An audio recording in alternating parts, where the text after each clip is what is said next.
निर्भया, एक ऐसा नाम जिसे सुनकर आज इतने सालों बाद भी इंसान की रूह तक कांप उठती है। दिल्ली की सड़क पर हुआ एक ऐसा कांड जिसे भूल पाना शायद ही मुमकिन होगा, क्योंकि इस कांड के बाद वो बेटी सिर्फ किसी एक की नहीं बल्कि भारत के हर घर में बस चुकी थी। तो दोस्तों, चलिए अब हम कहानी की शुरुआत करते हैं। दोस्तों, बात है 16 दिसंबर 2012 की, जब एक 23 साल की आम लड़की जो कि फिजियोथेरेपी की स्टूडेंट थी, वो 16 दिसंबर को अपने दोस्त जिसका नाम अवनींद्र प्रताप था, उसके साथ मूवी देखने के लिए जा रही थी। अवनींद्र प्रताप पेशे से एक सॉफ्टवेयर इंजीनियर था। आपको बता दे कि वो आम लड़की दिल्ली के द्वारका में अपने माता पिता के साथ रहती थी। 16 दिसंबर को दोपहर करीब 3:30 बजे वो घर से निकलती है और घर पर यह कहकर जाती है कि वो 2 से 3 घंटों में वापस आ जाएगी। घर से निकलकर वो अपने दोस्त अवनींद्र से मिलती है, जिसके बाद दोनों ऑटो पकड़कर साकेत के एक famous mall select city mall में फिल्म देखने के लिए जाते हैं। उन दिनों आमिर खान की मूवी तलाश काफी मशहूर हो रही थी, लेकिन हाउसफुल होने के कारण उन्हें टिकट नहीं मिलती है। इसीलिए वो दोनों लाइफ ऑफ पाई मूवी की टिकट ले लेते हैं, जिसका शो टाइम शाम के करीब 6:40 था और ये मूवी रात के करीब 8:30 बजे तक खत्म होने वाली थी। अब इधर तो वो मूवी के मजे ले रहे थे और दूसरी तरफ उनसे कुछ ही किलोमीटर दूर 6 लोग शराब के नशे करके अपने मजे पूरे कर रहे थे। उन 6 लोगों में 4 तो एक बस पर काम करने वाले थे, जिसमें एक बस का ड्राइवर, एक कंडक्टर और 2 हेल्पर थे। तभी उनके मन में बात आती है कि क्यों ना बस में थोड़ा घूम लिया जाए, और वो बस लेकर वहां से निकल जाते हैं। तकरीबन 8:30 बजे वो लोग बस को लेकर मुनीरक सब्जी मार्केट में जाते हैं और उनमें से एक बस के गेट पर जाकर खानपुर खानपुर की आवाज लगाता है, जिसे सुनकर वहां पर खड़ा एक शख्स जिसका नाम रामाधीर था, जो कि पास में एक लकड़ी की दुकान पर बढ़ई का काम करता था, बस में बैठ जाता है क्योंकि उसे भी खानपुर ही जाना था। तभी बस वहां से चल पड़ती है और कुछ ही दूर चलने पर बस में बैठे वो 6 लोग रामाधीर को बोलते हैं कि ये बस खानपुर नहीं बल्कि नेहरू प्लेस जाएगी। ये सुनकर रामाधीर गाड़ी से उतरने के लिए आगे बढ़ता है कि तभी ये लोग उसके साथ जबरदस्ती करने लगते हैं और उसके साथ लूटपाट करने लगते हैं। इन लोगों ने रामाधीर का फोन और पैसे छीनकर रामाधीर को बस से नीचे गिरा दिया, जिसके बाद उसने वहीं पास में ही गश्त लगा रहे पुलिस वालों को भी बोला, लेकिन उन्होंने इस बात को नजरअंदाज कर दिया। अब वो लड़की और उसका दोस्त करीब 8:30 बजे मूवी देखकर बाहर आ जाते हैं और घर जाने के लिए ऑटो ढूंढने लगते हैं, लेकिन कोई भी ऑटो वाला द्वारका जाने के लिए तैयार ही नहीं था। लेकिन कुछ देर बाद एक ऑटो वाला उन्हें मुनीरका बस स्टैंड तक छोड़ने के लिए तैयार हो जाता है। अब दोनों ऑटो में बैठकर मुनीरका के लिए निकल जाते हैं। बस कुछ ही मिनट में सफर के बाद वो दोनों मुनीरका पहुंच जाते हैं। वो दोनों स्टैंड पर द्वारका जाने वाली 784 नंबर की बस का इंतजार कर रहे थे। तभी एक सफेद रंग की बस स्टैंड पर आती है और उसमें से एक आदमी गेट से आवाज लगा रहा था, द्वारका द्वारका। समय ज्यादा हो गया था तो ये दोनों उस बस में सवार हो गए। अब बस में चढ़ते ही उन्होंने देखा कि बस में 5 लोग बैठे हैं, तो उन्हें लगा कि एक कंडक्टर होगा और 2 हेल्पर, और बाकी 2 उन्हीं की तरह द्वारका की तरफ जाने वाले होंगे। तभी बस में बैठे लोगों में से एक अवनींद्र और उसकी दोस्त से 10-10 रुपए किराया भी ले लेता है। अब आपको बता दे कि ये बस वो ही बस थी जिसमें वो 6 लोग शराब पी रहे थे, और इसी बस में रामाधीर के साथ लूटपाट भी हुई थी। अब अवनींद्र और उसकी दोस्त बस में पीछे जाकर बैठ जाते हैं। कुछ देर बाद ही बस में बैठे बाकी के लोग भी पीछे इनके पास आ जाते हैं और अवनींद्र को कमेंट्स कर उकसाने की कोशिश करते हैं। कुछ देर तो अवनींद्र ध्यान नहीं देता, लेकिन जब पानी सिर से ऊपर हो जाता है तो अवनींद्र इनका विरोध करने लगता है। उसे ऐसा करते देख वह उससे झगड़ा करने लग जाते हैं।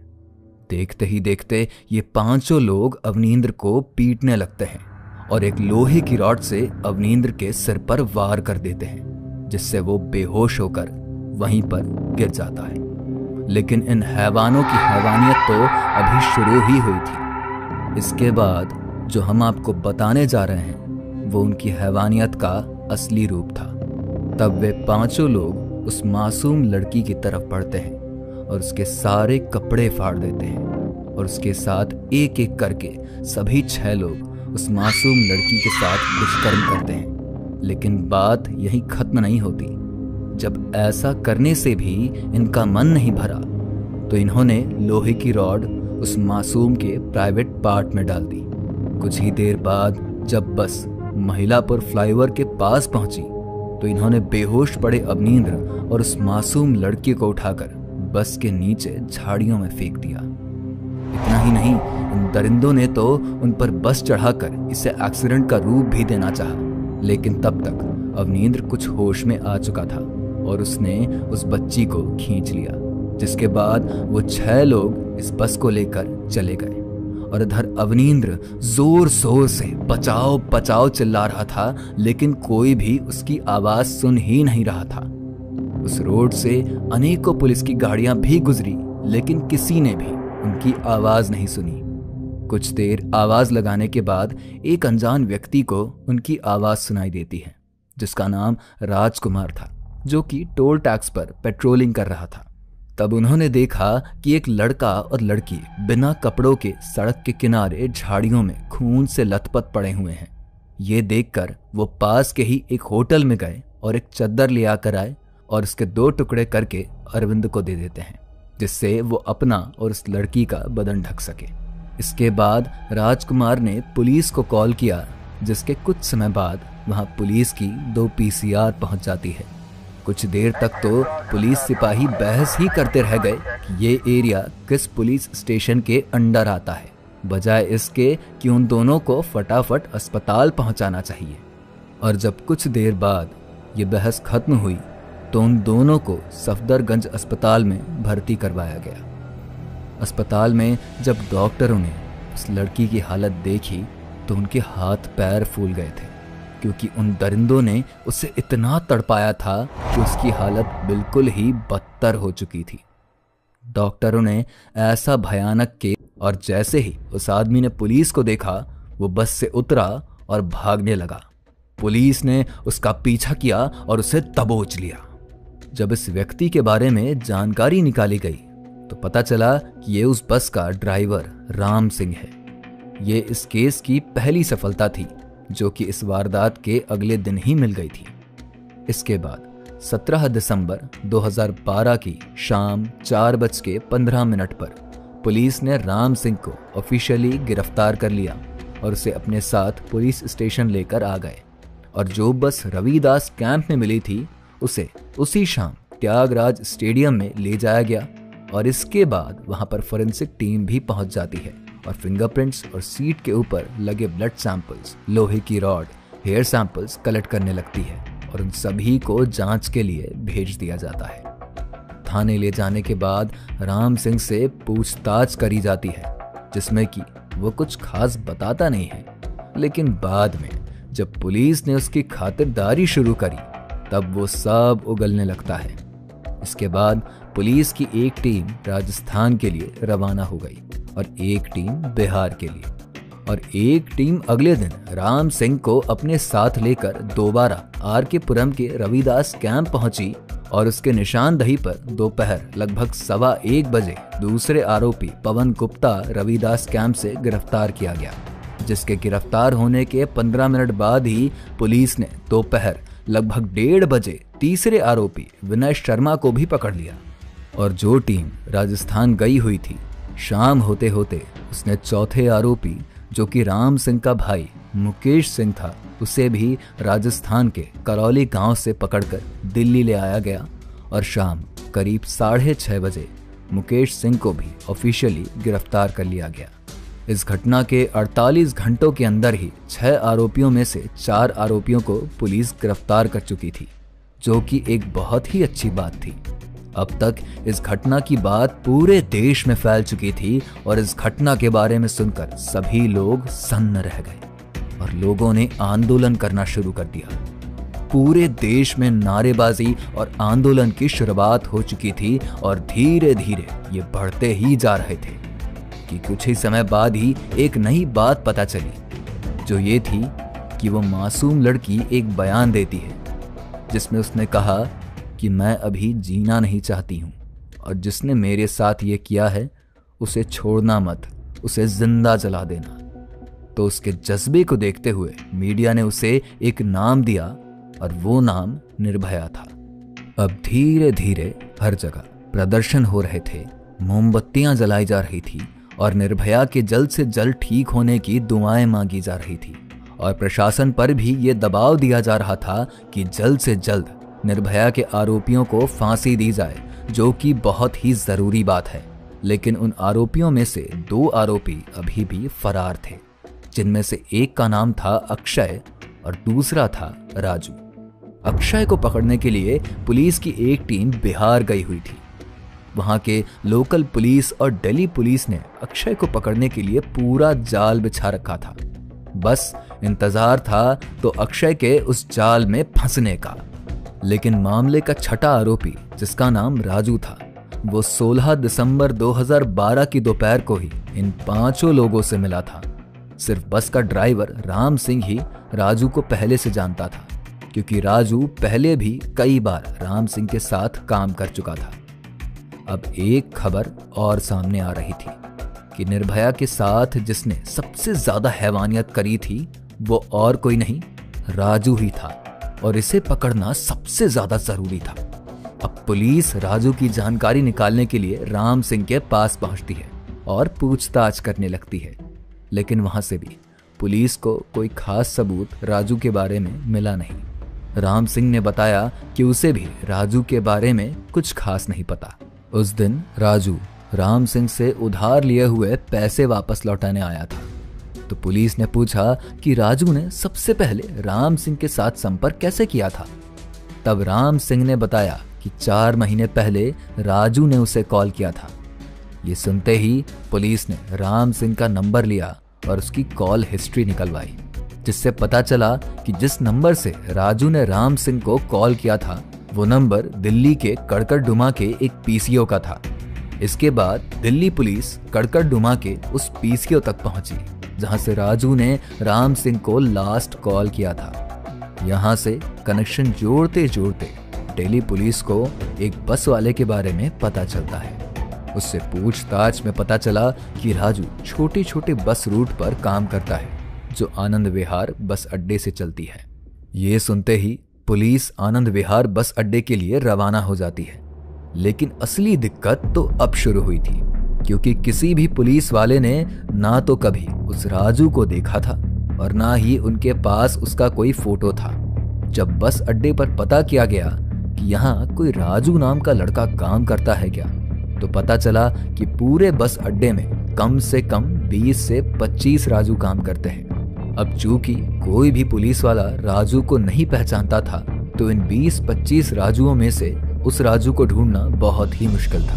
तब पुलिस ने राम सिंह के द्वारा बताई गई कद काठी के हिसाब से लगभग 10 राजू नाम के लोगों को इकट्ठा किया, लेकिन इनमें से कोई भी राजू वो राजू था ही नहीं जिसकी पुलिस को तलाश थी। फिर पुलिस ने भी 20-25 जो राजू वहां काम करते थे सभी को ढूंढना शुरू किया, लेकिन इनमें से जिस राजू की पुलिस को तलाश थी वो नहीं मिल पाया। अब पुलिस भी चिंता में आ चुकी थी, लेकिन तभी पता चलता है कि 2 राजू ऐसे हैं जो अभी भी बस लेकर गए हुए हैं और यहाँ है नहीं, और जिनको पुलिस ने चेक भी नहीं किया है। वो दोनों ही राजू बस सफर पर गए हुए हैं, जिनमें से एक तो नोएडा की तरफ और दूसरा गुड़गांव की तरफ गया हुआ है, और दोनों ही बस कल सुबह वापस आ जाएंगे। ये पता चलने के बाद दिल्ली पुलिस ने वहीं आनंद विहार बस अड्डे पर अपना डेरा जमा लिया, ताकि अगले दिन सुबह राजू के बस अड्डे में घुसते ही पुलिस उसे दबोच सके। फिर अगले दिन सुबह पुलिस जैसा चाहती थी वैसा ही हुआ। दोनों बस अड्डे में घुसती हैं और उन्हें वो राजू मिल जाता है जिसकी उन्हें तलाश थी। आखिरकार इस मामले का 5वां और सबसे घिनौना आरोपी राजू पकड़ा गया। इसके बाद राजू को राम सिंह के पास ले जाया गया और उसने भी कंफर्म किया कि ये वो ही राजू है जो उस रात 16 दिसंबर 2012 को बस में मौजूद था और राजू के पास से वो मोबाइल भी मिल जाता है जो उस रात उन्होंने रामाधीर से छीना था। लेकिन जब 27 दिसंबर 2012 को एक और एम्बुलेंस के जरिए निर्भया को सिंगापुर के माउंट एलिजाबेथ हॉस्पिटल में ले जाया गया और उसका इलाज शुरू किया गया। धीरे धीरे निर्भया की हालत और खराब होती गई और 29 दिसंबर 2012 को भारत के टाइम के हिसाब से सुबह 2:15 पर निर्भया ने अपनी आखिरी सांस ली थी। निर्भया की मौत ने लोगों के अंदर और गुस्सा भर दिया और लोग इन सभी आरोपियों को जल्द से जल्द सजा देने की मांग करने लगे। सभी लोग इन आरोपियों को सजा देने की मांग कर रहे थे। संसद में भी ये मुद्दा बार बार उठ रहा था कि जब राजधानी दिल्ली की महिलाएं ही सुरक्षित नहीं होगी तो फिर बाकी और राज्यों का क्या हाल होगा। और ये मामला यूनाइटेड नेशंस तक काफी चर्चा में आया। इस चर्चा में आने की वजह से एक फायदा हुआ कि महिलाओं की सुरक्षा के लिए भारत सरकार ने कुछ नए कानून पास किए, जो थे 5 नए फास्ट ट्रैक अदालतों की शुरुआत करना, ताकि ऐसे जघन्य अपराधों के लिए दोषियों को जल्द से जल्द सजा दी जा सके। दिल्ली पुलिस ने भी कोई भी देरी न करते हुए इस घटना के सिर्फ 18 दिन बाद ही 3 जनवरी 2013 को इन सभी आरोपियों के खिलाफ कोर्ट में 1000 पन्नों की चार्जशीट दाखिल कर दी और फिर साकेत के डिस्ट्रिक्ट कोर्ट में उनके खिलाफ मुकदमा शुरू किया। ये मामला भी फास्ट ट्रैक कोर्टरूम में ही हो रहा था, इसीलिए इसकी सुनवाई रोज होने लगी। जब ये मामला कोर्ट में था तब 11 मार्च 2013 को सबसे पहले पकड़े गए आरोपी और बस के ड्राइवर राम सिंह ने तिहाड़ जेल में आत्महत्या कर ली और बाकी बचे 5 आरोपियों में से 4 की सुनवाई साकेत कोर्ट में चल रही थी और एक की सुनवाई जुवेनाइल जस्टिस बोर्ड कर रही थी, जो कि नाबालिग था। अब अगले साल 31 अगस्त 2013 को जस्टिस बोर्ड ने मोहम्मद अफरोज उर्फ राजू को दोषी माना और जुवेनाइल जस्टिस एक्ट के तहत सिर्फ 3 साल की सजा सुना दी, क्योंकि भारत में किसी भी नाबालिग आरोपी को 3 साल से ज्यादा की सजा नहीं दी जाती। लेकिन जुवेनाइल जस्टिस बोर्ड का ये फैसला लोगों को अच्छा नहीं लगा और लोग आंदोलन करने लगे। लोगों का कहना था कि वो आरोपी नाबालिग बाद में और बलात्कारी पहले है। लेकिन लोगों के इतने आंदोलन के बाद भी इस फैसले को नहीं बदला गया। अब बात करते हैं बाकी बचे 4 आरोपियों की। तो इन्होंने अपने आप को बचाने के लिए हर संभव झूठ बोला, लेकिन पुलिस ने रामाधीर नाम के बढ़ई, जिसके साथ इन्होंने 16 दिसंबर को लूटपाट करी थी, उसे कोर्ट में पेश किया और रामाधीर ने भी ये कंफर्म किया कि ये चारों उस दिन उसी बस में मौजूद थे। इस घटना के कुछ महीनों बाद 10 सितंबर 2013 को सभी चारों आरोपियों को दोषी करार दिया गया और फांसी की सजा सुनाई गई। इसके बाद इन्होंने इस फैसले के खिलाफ हाई कोर्ट में अर्जी लगाई और हाई कोर्ट ने भी इन सभी चारों को दोषी करार दिया और फिर 13 मार्च 2014 को हाई कोर्ट ने भी उनकी मौत की सजा को बरकरार रखा। लेकिन इन चारों ने इसके बाद सुप्रीम कोर्ट में अर्जी लगाई। इसी बीच 20 दिसंबर 2015 को मोहम्मद अफरोज उर्फ राजू को रिहा कर दिया गया, जिसकी वजह से काफी हंगामा भी हुआ, मगर इसका कोई फायदा नहीं हुआ और उधर इन चारों के खिलाफ सुप्रीम कोर्ट में सुनवाई होती रही। इसके बाद सुप्रीम कोर्ट के 3 जजों के बेंच ने 2017 में इस फैसले में कोई भी बदलाव करने से मना कर दिया। अब इनके ज्यादातर रास्ते बंद हो चुके थे, लेकिन भारत के संविधान में आरोपी को जिसे फांसी की सजा सुनाई गई हो, उसके लिए 4 रास्ते खुले छोड़े रखे हैं, जिसके कारण होता यह है कि ये चारों कानून के इस 4 रास्तों का दुरुपयोग करना शुरू कर देते हैं। इनकी फांसी का फैसला आए करीब 1.5 साल बीत चुके थे, लेकिन फिर भी इन्हें फांसी ही नहीं दी जा रही थी। ये देखकर निर्भया की मां आशा देवी बहुत बेचैन हुई। इसलिए वो फरवरी 2019 में कोर्ट पहुंची और कहा कि जब इन चारों को कोर्ट ने 2017 में ही फांसी की सजा सुना दी थी तो ये फैसला आए हुए 1.5 साल से ज्यादा हो चुका है, तो अभी तक इन दोषियों को फांसी क्यों नहीं दी गई है। कोर्ट ने आशा देवी की बात को सुना और कहा कि वो जल्द से जल्द इस पर विचार करेगी। तभी 10 दिसंबर 2019 को इन चारों ने फिर से कानून के साथ खिलवाड़ शुरू कर दिया और इस बार अक्षय ने सुप्रीम कोर्ट में पुनः विचार याचिका दाखिल करी और अब धीरे धीरे ये चारों ऐसे ही कानून का फायदा उठाने लगे और बारी बारी से अपनी अपनी याचिकाएं दाखिल करते रहे, क्योंकि ये जानते थे कि जब तक इनका कोई मामला कोर्ट में चल रहा है इन्हें फांसी नहीं दी जा सकती। सुप्रीम कोर्ट ने इन पर संज्ञान लेते हुए इन्हें कहा कि जो भी याचिकाएं इन्हें दाखिल करनी है वो अगले 1 हफ्ते के अंदर ही कर ली जाए। अब कुछ समय बाद 7 जनवरी 2020 को दिल्ली की पटियाला हाउस कोर्ट ने इन चारों दोषियों के खिलाफ डेथ वारंट जारी कर दिया और 22 जनवरी 2020 की सुबह 7 बजे इन चारों की फांसी की तारीख तय कर दी गई। ये सुनकर पूरा देश खुश हुआ, चाहे वो निर्भया के माँ बाप हो या आम जनता। लेकिन इस फैसले के 2 दिन बाद ही 9 जनवरी 2020 को मुकेश और विनय ने सुप्रीम कोर्ट में क्यूरेटिव पिटीशन दाखिल कर दी और इसके बाद फिर से सुनवाई हुई और उनके मौत की तारीख 1 फरवरी 2020 की सुबह 6 बजे तय हो गई। पर इन चारों ने तो कानून के साथ खिलवाड़ करने की ठान ही रखी थी। ये फिर से एक एक कर अपना कानूनी अधिकार इस्तेमाल करने लगे। फिर से सुनवाई होने के बाद अगला डेथ वारंट 3 मार्च 2020 की सुबह 6 बजे जारी किया गया, लेकिन मजबूरन कोर्ट को इसे भी कैंसिल करना पड़ा। लेकिन धीरे धीरे इन चारों के सभी अधिकार खत्म होने वाले थे। तब कोर्ट ने चौथा ब्लैक वारंट जारी किया और 20 मार्च 2020 की सुबह 5:30 बजे इनकी फांसी को तय कर दिया। इतना सब होने के बाद भी ये चारों बाज नहीं आए और फांसी के दिन 20 मार्च 2020 की सुबह सुप्रीम कोर्ट पहुंच गए, लेकिन सुप्रीम कोर्ट ने उनकी सभी दलीलों को खारिज कर दिया और कहा कि आप सिर्फ कोर्ट का वक्त बर्बाद कर रहे हैं। इसके बाद आखिरकार इस घटना के 7 साल 3 महीने और 4 दिन बाद इन चारों आरोपियों को 20 मार्च 2020 की सुबह 5:30 बजे तिहाड़ जेल में एक साथ फांसी के फंदे पर लटका दिया गया। और जब ये चारों आरोपी अपने अंजाम तक पहुंच गए, उसी दिन निर्भया की मां ने निर्भया की फोटो को गले लगाकर कहा कि आज तुम्हें इंसाफ मिल गया है। उस दिन पूरे देश में खुशी और जश्न का माहौल था, क्योंकि जिस निर्भया को इंसाफ दिलाने के लिए लोग पिछले 7 सालों से लड़ रहे थे, वो लड़ाई उन्होंने 20 मार्च 2020 को जीती थी। तो दोस्तों, इस घटना के उन किरदारों को धन्यवाद किया जाए जिन्होंने इस लड़ाई में निर्भया का साथ दिया और उसके दोषियों को फांसी की सजा तक पहुंचाने में उनका बड़ा हाथ है। सबसे पहले हम निर्भया की मां को धन्यवाद करना चाहेंगे, जो लोअर कोर्ट से सुप्रीम कोर्ट तक हर सुनवाई पर मौजूद थी और कोई भी डेट उन्होंने मिस नहीं करी।